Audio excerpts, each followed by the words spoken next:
in Myanmar, where thousands of Rohingya Muslims are trying to flee to Bangladesh amid escalating violence. At least 89 people have been killed since Thursday, the day former UN Chief Kofi Annan presented a report on how to stop the violence in Rakhine State. The army has launched what it calls clearance operations after Rohingya fighters attacked more than 20 police and border outposts on Thursday night, killing 12 security personnel. The office of leader Aung San Suu Kyi says 77 Rohingya have died in the subsequent crackdown. Rohingya activists say troops have raided villages, killing people and burning down homes. And an AFP reporter, as well as border officials, say they witnessed the security forces firing at terrified villagers as they fled on Saturday. It's thought as many as 100,000 Rohingyas are now stuck at the border, where Bangladesh is refusing them entry. One of my sons was lost while crossing the border. We could not tolerate the torture from the Myanmar government. They killed our people. Bodies were lying there. We were helpless there. The government's people burned our houses. They also killed our small children. How can we live there? You have seen on the news media how much torture they are doing to us. What you can see on the other side of the border, a huge, massive firing is going on. We heard the sound, and due to that effect, you can see a number of Rohingya people. They're coming down along the hills, along the barbed wire fence. They're sitting. You can see right near to the zero line. We do not know exactly what happened on the other side. Well, looks like something wrong is there taking place. So these innocent civilians, especially women and children, they're rushing in numbers. Well, for more on this, joining us in the studio is Tun Khin. He's president of the Burmese Rohingya organisation in the UK. Thank you, sir, for joining us on Al Jazeera's News Hour. There's never any good news, is there, for the Rohingya? But this, what's happening now, this escalation of violence, is pretty disturbing. It's really disturbing. Is situation getting much worse even day by day. Since yesterday, according to our information, we received at least 400 Rohingya civilians killed by Burmese army, and thousands of Rohingya houses been burned down, and at least 40,000 Rohingya become IDPs, and approximately 100,000 Rohingyas are trying to flee from Burma to Bangladesh. And fleeing under fire. Why is it that you think that the military is firing at innocent civilians? I mean, they say they're firing at militants, of course, but clearly they're firing at large groups of fleeing civilians. Why? It's been actually decades of persecution Rohingya have been facing in Burma.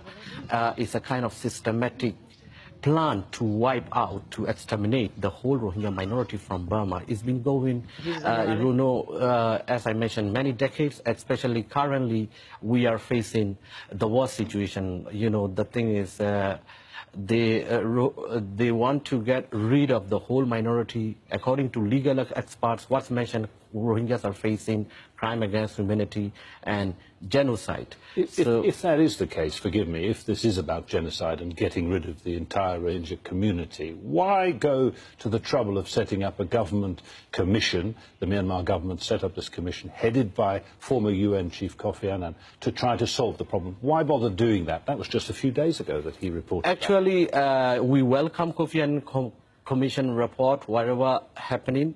But the thing is, this is a kind of diversion to attention of international community, because international community is raising quite a lot Rohingya issue, but we have not seen effective action. So by doing this, NLD government is a kind of Burmese military, and NLD government a kind of twisting, not to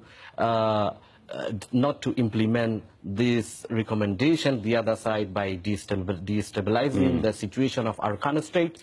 So, unfortunately, we are friendless. You know, international community is not doing enough to protect these people. Aung San Suu Kyi is the de facto leader in Myanmar now. She's a Nobel Peace Prize winner.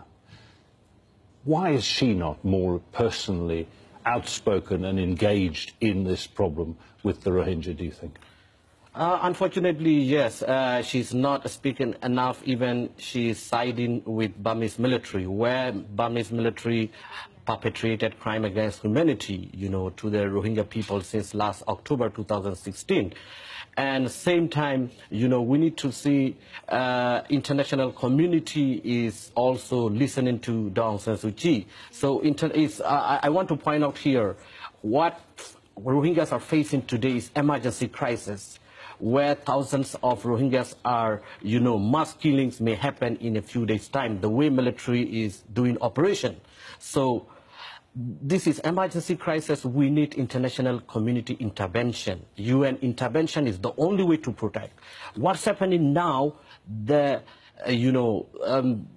UN and other international community have to take immediate action. UN Security Council should discuss the issue, what's happening now against Rohingya by the militaries, and also, you know, otherwise it's going to be international community will be a kind of a big failure. Okay. So there is a kind of mass murder, you know, military will do, because same thing we have seen last October 2016.